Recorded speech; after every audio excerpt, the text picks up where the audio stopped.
أعوذ بالله من الشيطان الرجيم. بسم الله الرحمن الرحيم.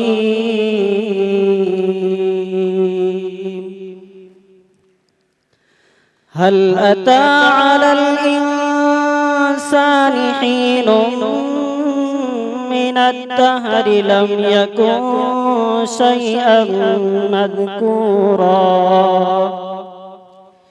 إنا خلقنا الإنسان من نطفة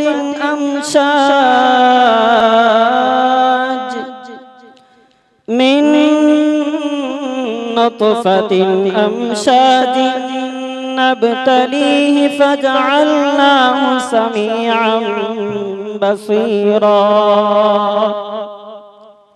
إنا هديناه السبيل إما شاكرا وإما كفورا إنا أعتدنا للكافرين سلاسل وأغلالا وسعيرا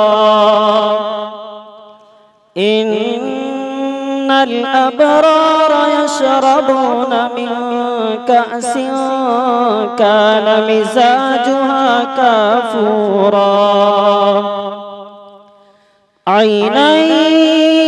يشرب بها عباد الله يفجرونها تفجيرا يوفون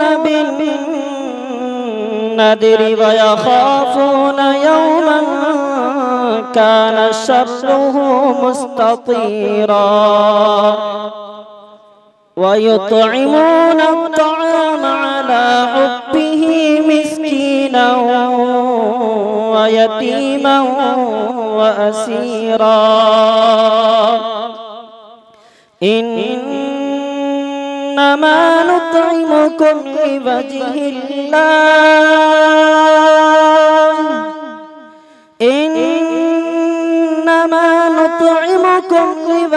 الله لا نريد منكم جزاء ولا شكورا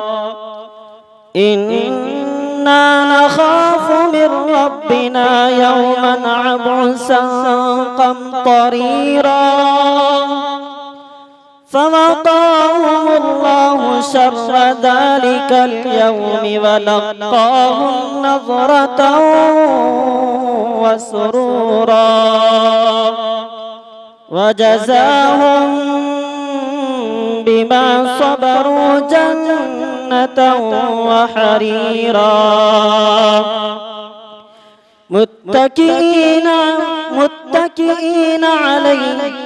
متكئين فيها على الأرائك لا يرون فيها شمسا ولا زمهريرا ودانية عليهم ظلالها وذللت قطوفها تذليلا صدق الله العظيم.